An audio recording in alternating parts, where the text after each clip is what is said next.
Mari kita baca Yesaya pasal 33 ayat 21. Di situ kita akan melihat betapa mulia Tuhan kita, seperti tempat yang penuh sungai dan aliran yang lebar, perahu dayung tidak melaluinya, dan kapal besar tidak menyeberanginya. Sebab Tuhan ialah hakim kita, Tuhan ialah yang memberi hukum bagi kita, Tuhan ialah Raja kita, Dia akan menyelamatkan kita. Tali-talimu sudah kendor, tidak dapat mengikat teguh tiang layar di tempatnya, tidak dapat membentangkan layar. Pada waktu itu orang akan membagi-bagi rampasan banyak-banyak, dan orang-orang lumpuh akan menjarah-jarahan. Tidak seorang pun yang tinggal di situ akan berkata, "Aku sakit," dan semua penduduknya akan diampuni kesalahannya. Jika dinubuatkan sedemikian, segala ini pasti digenapi di dunia rohani. Apa yang dikatakan yang akan Tuhan lakukan sebagai Raja kita? Dia akan menyelamatkan kita. Pada awalnya, saya sangat bersyukur bahwa saya telah menerima keselamatan. Aku terima anugerah dan berkat yang luar biasa sehingga menjadi anggota Sion yang begitu mulia. Bagaimana aku bisa menjadi salah satu anak Tuhan? Saya sangat bersyukur kepadanya. Namun, setelah 1 tahun, 2 tahun, dan 5 tahun telah berlalu, menganggap semua ini sebagai sesuatu yang biasa, dan tidak bersyukur lagi.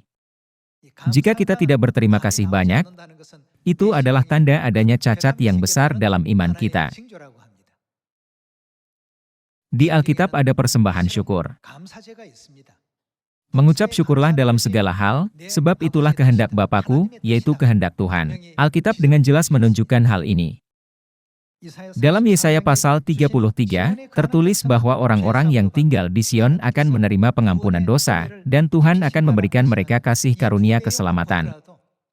Bukankah seharusnya kita mengucap syukur dan memuliakan Tuhan selama hidup kita? Apakah pengampunan dosa-dosa kita secara otomatis diberikan? Tidak.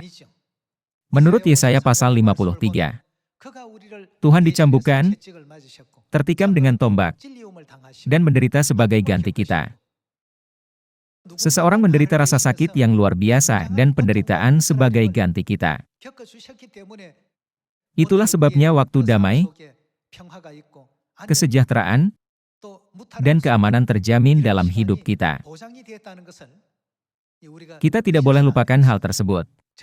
Bukanlah kita diberi kehidupan dan lingkungan seperti ini dengan sendirinya.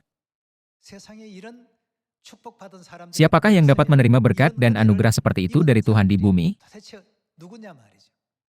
Kita harus melimpah dengan syukur. Mari kita baca Kolose pasal 2 ayat 6.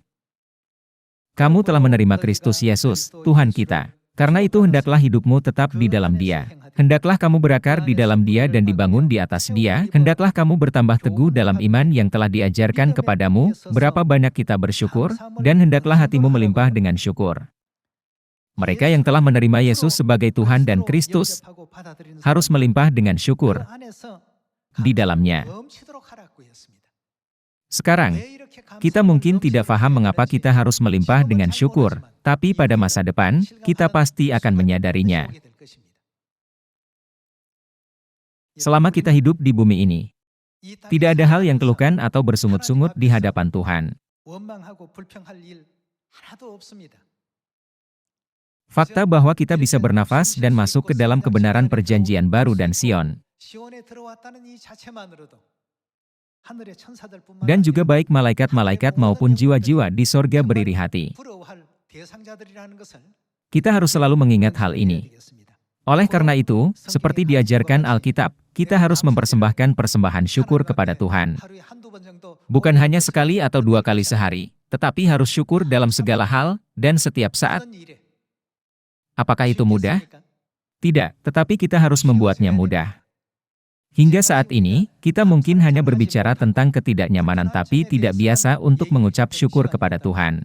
Meskipun situasinya sulit dan menyakitkan, ketika kita melihat diri kita sendiri yang diciptakan melalui situasi-situasi tersebut, sungguh kita dapat memanjatkan syukur kepada Tuhan.